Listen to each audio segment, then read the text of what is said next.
નમસ્કાર દર્શક મિત્રો, અને ગુજરાતના સીજી એક્સપ્રેસ ન્યૂઝમાં હું આકાંક્ષા આપ સૌનું સ્વાગત કરું છું. નજર કરીએ દેશ, દુનિયા અને રાજ્યની તમામ ખબરો ઉપર. અમદાવાદ શહેરના બાપુનગર વિસ્તારમાં આવેલ અકબરનગરમાં આજે સવારે મેગા ડેમોલેશનની કામગીરી હાથ ધરવામાં આવી હતી.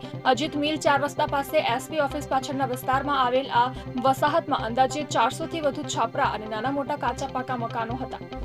હવામાન વિભાગ દ્વારા રાજ્યમાં આગામી 2 દિવસ હળવાથી મધ્યમ વરસાદની આગાહી કરવામાં આવી છે, જેને લઈને આજે મધરાતે રાજ્યના 4 ઝોનમાં કમોસમી વરસાદ વરસ્યો છે. જ્યારે કેટલાક વિસ્તારોમાં મધરાતે વરસાદ પડતા અનેક વીજપોલ અને વૃક્ષો ધરાશય થયા છે.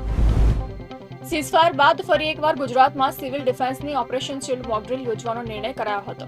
જોકે કેન્દ્ર સરકાર દ્વારા મોકડ્રીલ મોકૂફ રાખવાનો નિર્ણય કરાતા રાજ્ય સરકાર દ્વારા ગુરુવારે યોજાનાર મોકડ્રીલ સ્થગિત રાખવામાં આવી છે. વહીવટી કારણોસર ઓપરેશન શિલ્ડ મોકૂફ રાખવામાં આવ્યું છે. જોકે આગામી સમયમાં નવી તારીખ જાહેર કરવામાં આવી શકે છે. દેશના અડધાથી વધુ રાજ્યોમાં ચોમાસાના વરસાદ વચ્ચે રાજસ્થાનમાં ભીષણ ગરમીથી લોકો પરેશાન છે. હવામાન વિભાગે આજે ગરમી અને ધૂળભરી આંધીનું ઓરેન્જ એલર્ટ જારી કર્યું છે. આગામી 3 દિવસ દરમિયાન રાજસ્થાનમાં તાપમાન 45 થી 46 ડિગ્રી સુધી પહોંચી શકે છે. ખરાબ હવામાનને કારણે ગુરુવારે પીએમ મોદીનો સિક્કિમ પ્રવાસ રદ કરવામાં આવ્યો છે. તેઓ સિક્કિમના 50 વર્ષ પૂર્ણ થવા નિમિત્તે આયોજિત કાર્યક્રમમાં ભાગ લેવાના હતા. હવે વડાપ્રધાન પશ્ચિમ બંગાળના બાગડોગરાથી વર્ચ્યુઅલી જોડાયા છે.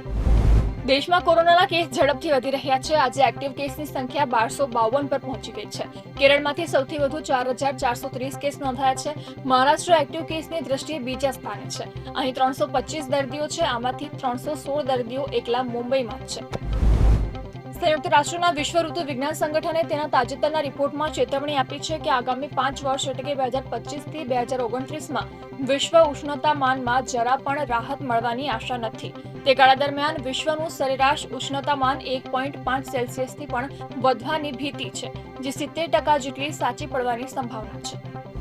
WHO કોવિડ-19 વાયરસમાં ફરી વધારો થવાને લઈને ચિંતા વ્યક્ત કરી છે. WHO અનુસાર ફેબ્રુઆરી 2025ની મધ્યથી દુનિયાભરમાં SARS-CoV-2ના વાયરસની ગતિવિધિમાં વધારો થયો છે. કોવિડ ટેસ્ટમાં પોઝિટિવિટી રેટ 11% સુધી પહોંચી ગયો છે. IPL 2025નો ક્વોલિફાયર એક મેચ પંજાબ કિંગ્સ RCB વચ્ચે રમાશે. મેચ મુલ્લાનપુરના મહારાજા યાદવેન્દ્રસિંહ ઇન્ટરનેશનલ સ્ટેડિયમમાં આજે સાંજે 7 વાગ્યે શરૂ થશે. આ બંને ટીમો IPL ઇતિહાસમાં પ્રથમ વખત પ્લેઓફ મેચમાં ટકરાશે. નાના પાટેકરે રાજામૌલીની SSMB 29માં કામ કરવાનો ઇનકાર કરી દીધો છે. તેમાં ફક્ત 15 દિવસના શૂટિંગ માટે નાના પાટેકરને 20 કરોડ રૂપિયાની ઓફર થઈ હોવાનું કહેવાય છે. જોકે નાના પાટેકરે રોલ ન પસંદ આવવાનું જણાવીને નમ્રતાથી ઓફર ઠુકરાવી દીધી છે. તો આ હતા કને ગુજરાતના આજના સીજી એક્સપ્રેસ ન્યૂઝ. નવા સમાચારો અને વધુ અપડેટ માટે તમે જોડાયેલા રહો કને ગુજરાત સાથે. ત્યાં સુધી મને રજા આપશો. નમસ્કાર.